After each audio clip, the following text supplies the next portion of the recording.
ದಿನೇಶ್ ಗುಂಡೂರಾವ್ ಅವರು ground level ರಾಜಕಾರಣದಿಂದ ಬಂದವರಲ್ಲ.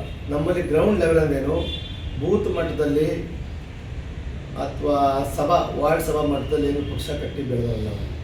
ಅವ್ರ ತಂದೆ ರೆಡಿಮೇಡು ಕೇಕ್ ಇತ್ತವ್ರಿಗೆ. ಯಾಕೆಂದರೆ ಅವ್ರ ತಂದೆನೇ ಈ ರಾಜ್ಯದ ಮುಖ್ಯಮಂತ್ರಿ ಆಗಿದ್ದರು. ಸಾಕಷ್ಟು ಅವ್ರಿಗೆ ಎಲ್ಲ ಸಂಪನ್ಮೂಲಗಳ ವ್ಯವಸ್ಥೆ ಇತ್ತು. ಹಂಗಾಗಿ ಅವರು ಭಾಳ ಈಸಿಯಾಗಿ ಶಾಸಕರಾಗ್ಬಿಟ್ರು. ಆ ಸಂಪನ್ಮೂಲ ಉಪಯೋಗಿಸ್ಕೊಂಡು ಶಾಸಕರಾಗ್ಬಿಟ್ರು. ಅದಲ್ಲದೆ ನಮ್ಮ ಗಾಂಧಿನಗರ ಕ್ಷೇತ್ರದಲ್ಲಿ ಇದುವರೆಗೂ ಅವರಿಗೆ ಪ್ರಬಲವಾಗಿ ಯಾರೂ ಎದುರಾಳಿಗಳು ಇರಲಿಲ್ಲ. ಅವರು ಅದು ಅಡ್ವಾಂಟೇಜ್ ತಗೊಂಡ್ರು ಸನ್ಮಾನ್ಯ ದಿನೇಶ್ ಗುಂಡೂರಾವ್ ಅವರು. ಮೊದಲನೇದು ಸಂಪನ್ಮೂಲಗಳಂಥ ವ್ಯಕ್ತಿಯವರು. ಎರಡನೇದು ಎದುರಾಳಿ ಪಕ್ಷಗಳಲ್ಲಿ ಯಾರು ಅಂತ ಶಕ್ತಿಯುತವಾಗಿ ಅವ್ರನ್ನ ಫೈಟ್ ಮಾಡೋದು ಸಿಕ್ಕಲಿಲ್ಲ. ಮೂರನೇದೇನೆಂದರೆ ಅವರಿಗೆ ಈಗ ಜನಪ್ರಿಯತೆ ಕಮ್ಮಿ ಆಗ್ತದೆ.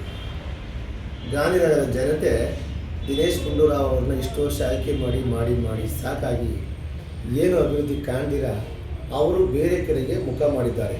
ಅದಕ್ಕೆ ಸಾಕ್ಷಿ ಈ ಹಿಂದೆ ನಡೆದಂಥ ವಿಧಾನಸಭಾ ಚುನಾವಣೆಯಲ್ಲಿ ಅವರು ಎಷ್ಟು ಮತಗಳು ಗೆದ್ದಿದ್ದಾರೆ ಅಂತ ಅವ್ರನ್ನ ಕೇಳಿ ನಾವು ಹೇಳ್ಬಾರ್ದು. ನಾವು ಹೇಳಿದ್ರೆ ಅವ್ರ ಕಾರ್ಯಕರ್ತರು ನೋವಾಗುತ್ತೆ. ಅದಕ್ಕೆ ದಿನೇಶ್ ಗುಂಡೂರಾವ್ ಅವ್ರನ್ನ ಕೇಳಿ ಅವರ ಜನಪ್ರಿಯತೆ ಎಷ್ಟು ಕಮ್ಮಿ ಆಗ್ತಿದೆ ಅಂತ ಆಲ್ರೆಡಿ ಗೊತ್ತಾಗಿದೆ. ಹಂಗಾಗಿ ಮುಂದಿನ ಚುನಾವಣೆಗಳಲ್ಲಿ ಜನ NDA ಅಭ್ಯರ್ಥಿ ಆಗಲಿ ಅಥವಾ JDS ಅಭ್ಯರ್ಥಿನಾಗಲಿ ಅಥವಾ BJP ಅಭ್ಯರ್ಥಿನಾಗಲಿ ಅವರು ಆಯ್ಕೆ ಮಾಡೋದು ಶತಸಿದ್ಧ ಮಾಡ್ಕೊಂಡಿದ್ದಾರೆ. ಆದ್ದರಿಂದ ನಾನು ಈಗಲೂ ಅಷ್ಟೇ ದಿನೇಶ್ ಗುಂಡೂರಾವ್ ಕರೆ ಕೊಡ್ತಾ ಇದ್ದೀನಿ. ತಾವು ಶಾಸಕರು ಮಾತ್ರ ಅಲ್ಲ, ಈ ರಾಜ್ಯದ ಒಬ್ಬರು ಮಂತ್ರಿ. ನಿಮಗೆ ಸರ್ಕಾರ ದೂರ ಇಲ್ಲ, ಕ್ಯಾಬಿನೆಟ್ಟು ದೂರ ಇಲ್ಲ.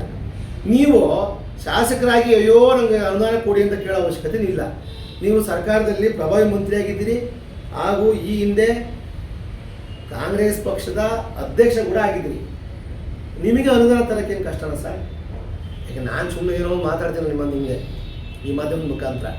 ನಿಮಗೆ ಅನುದಾನ ತರೋಕ್ಕೆ ಏನು ಕಷ್ಟ ಸರ್? ಇದು ಬೆಂಗಳೂರಿನ ಗಾಂಧಿನಗರ ಇದೆಯಲ್ಲ ಸರ್, ಪ್ರತಿದಿನ ಎಲ್ಲ ಬೆಂಗಳೂರಿನ ಮೂಲೆಗಳಿಂದ ಜನ ಬರ್ತಾರೆ. ಅದಲ್ಲದೆ ಈ ಬೆಂಗಳೂರಿಗೆ ಮೊದಲು ಬರೋದೇ ಗಾಂಧಿನಗರದ ಜನ.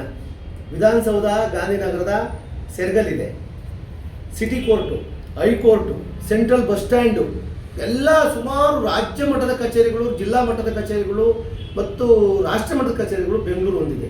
ಆಮೇಲೆ ಈ ಬೆಂಗಳೂರಿನಲ್ಲಿ ಪ್ರತಿಯೊಬ್ಬರು ಮೆಜೆಸ್ಟಿಕ್ ಬರೆದಿರೋ ಹೋಗೋ ಯಾರೂ ಇಲ್ಲ ಅಲ್ಲ ಸರ್. ಆ ಕ್ಷೇತ್ರ ಇಂಪ್ರೂವ್ ಮಾಡೋಕ್ಕೆ ನಿಮ್ಮಲ್ಲಿ ನೀವೇನು ಮಾಡ್ದಿರೇ ಬನ್ನಿ ಹೋಗೋಣ.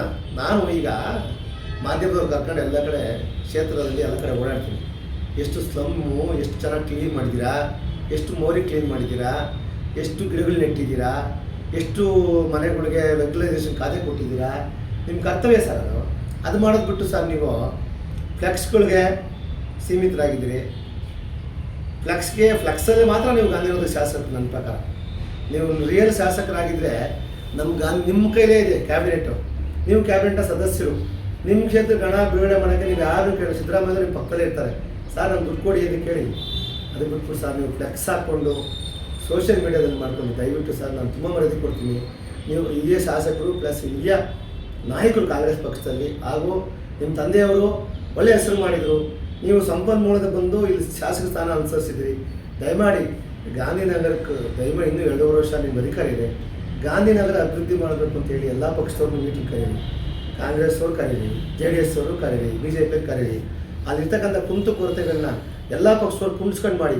ಕೇವಲ ನಿಮ್ಮ ಪಕ್ಷದವ್ರನ್ನೇ ನಿಮ್ಮ ಸುತ್ತಾಕೊಂಡು ಬೇರೆ ಪಕ್ಷದವ್ರನ್ನ ಕೇಳಿದಿರೇ ಮಾಡಿದರೆ ತುಂಬ ಅಭಾಸ ಆಗುತ್ತೆ ಸರ್. ಪ್ರಜಾತಂತ್ರ ವ್ಯವಸ್ಥೆಯಲ್ಲಿ ಕೇವಲ ವಿಧಾನಸಭೆಯಲ್ಲಿ ಮಾತ್ರ ವಿರೋಧ ಪಕ್ಷ ನಾಯಕರಿರ್ತಾರೆ. ಕೇವಲ ವಿರೋಧ ಪಕ್ಷ ಪ್ರತಿಯೊಂದು ವಾರ್ಡಲ್ಲೂ ಇದೆ, ಪ್ರತಿಯೊಂದು ಬೂತಲ್ಲೂ ಇದೆ, ಪ್ರತಿಯೊಂದು ಕ್ಷೇತ್ರದಲ್ಲೂ ಇದು ಮರಿಬೇಡಿದ್ದೆ. ಸನ್ಮಾನ್ಯ ದಿನೇಶ್ ಗುಂಡೂರಾವ್ ಅವರೇ, ದಯಮಾಡಿ ನಿಮ್ಮನ್ನು ಕೈ ಮುಗಿದು ಮನವಿ ಮಾಡ್ಕೊತೀನಿ. ನಾನು ನಮ್ಮ ಕ್ಷೇತ್ರದ ಅಭಿವೃದ್ಧಿಗೆ 2 ಆಪೋಸಿಟ್ ಪಾರ್ಟಿ ಪಕ್ಷಗಳನ್ನ ನಾಯಕರನ್ನ ಕರೆಸಿ ಚರ್ಚೆ ಮಾಡಿ ಸರ್. ಅವ ನಿಮಗೆ ಹೆಸರು ಬಂದರೆ ನಿಮಗೆ ಹೆಸರು, ನಿಮ್ಮ ಪಕ್ಷದ ಅಧಿಕಾರ ನಿಮ್ಗೆ ಹೆಸರು ಬರ್ತದೆ. ನಾವು ಪಕ್ಷ ಸಿದ್ಧಾಂತಗಳನ್ನ ನಾವು ಮಾಡೋ ಕೆಲಸ ಕಡೆ ಎಲೆಕ್ಷನ್ಗೆ ಹೋಗೋಣ, ಅವ ಜನ ತೀರ್ಮಾನ ಮಾಡ್ತಾರೆ. ಈಗ ನೀವು ಆಗಿ ಶಾಸಕರಿದ್ದೀರಿ ಸರ್, ನೀವೇ ಮಾಡಬೇಕು. ಸರ್ಕಾರದ ಕಾರ್ಯ ನಿಮ್ಮ ಕೈಲಿದೆ. ದಯಮಾಡಿ ಸರ್ ಕೊನೆಯ ಕ್ವಶನ್ ಸರ್, ಈಗ GBA ಎಲೆಕ್ಷನ್ ಇನ್ನೇನು ಕೆಲವೇ ದಿನಗಳು ಬರಬಹುದು ಸರ್. ಈ ಬಂದಂತಹ ಸಂದರ್ಭದಲ್ಲಿ 10 ವಾರ್ಡ್ಗಳಲ್ಲಿ ನೀವು JDS ಪಕ್ಷದಿಂದ ಎಷ್ಟು ವಾರ್ಡ್ಗಳ ನೀವು ಒಂದು ಬರಬೇಕು ಅನ್ನುವಂತಹ ಒಂದು ಆಕಾಂಕ್ಷೆ ಇದೆ? ನಿಮ್ಮ JDS ಪಕ್ಷದಲ್ಲಿ 10 ವಾರ್ಡ್ಗಳಲ್ಲಿ ಎಷ್ಟು ಜನ ಆಕಾಂಕ್ಷಿಗಳಿದ್ದಾರೆ ಸರ್? ಸರ್ ನೋಡಿ, ಯಾವುದೇ ರಾಜಕೀಯ ಪಕ್ಷಕ್ಕೆ ಇಷ್ಟೇ ಬರಬೇಕು ಅಂತ ಒಂದು ಏನೋ ಒಂದು ಸಂಖ್ಯೆ ಆಸೆ ಇರ್ತದೆ. ಆದರೆ ಸರ್ ನನ್ನ ಲೆವೆಲಲ್ಲಿ ಮಾತಾಡೋದಾದರೆ ಕಾಂಗ್ರೆಸ್ ಪಕ್ಷ BJP ಪಕ್ಷದ ಬಗ್ಗೆ ನಮ್ಗೆ ಬೇಡ. ನನ್ನ ಕ್ಷೇತ್ರ ಬಂದು ಗಾಂಧಿನಗರ ವಿಧಾನಸಭಾ ಕ್ಷೇತ್ರ, ಅದು ಸೀರಿಯಲ್ ನಂಬರ್ 164, 224 ಪೈಕಿ 164 ನಮ್ಮದು. ಆ 164 ಡಿಲಿಮಿಟೆಡ್ ವಾರ್ಡ್ಸ್ 10 ವಾರ್ಡ್ ಆಗಿದೆ. ನಮ್ಮ ಪಕ್ಷದರು ಕಾರ್ಯಕರ್ತರು ಆಕಾಂಕ್ಷಿ 10 ವಾರ್ಡ್ಗೂ ಇದ್ದಾರೆ. ಯಾವುದೇ ಮೀಸಲಾತಿ ಆಗಲಿ, ಎಲ್ಲ ಮೀಸಲಾತಿಗಳಿಗೂ ನಮ್ಮ ಕಾರ್ಯಕರ್ತರು 10 ವಾರ್ಡಲ್ಲಿ ಇದ್ದಾರೆ. ಆದ್ದರಿಂದ ನಾವು 10ಕ್ಕೂ ನಾವು ನಾಮಿನೇಷನ್ ಫೈಲ್ ಮಾಡ್ತೀವಿ, 10ಕ್ಕೂ ಗೆಲ್ತೀವಿ ಅಂತ ಹೇಳ್ತೀವಿ ಸರ್.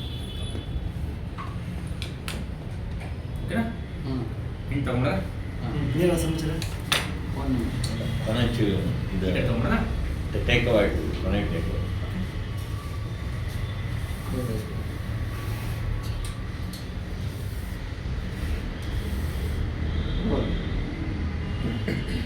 ಗಾಂಧಿನಗರ ವಿಧಾನಸಭಾ ಕ್ಷೇತ್ರದ JDSನ ಅಧ್ಯಕ್ಷರಾದಂತಹ RNR ಮೂರ್ತಿಯವರು ಸಾಕಷ್ಟು ರಾಜಕೀಯ ವಿದ್ಯಮಾನಗಳ ಬಗ್ಗೆ ಮಾತಾಡಿದ್ದಾರೆ.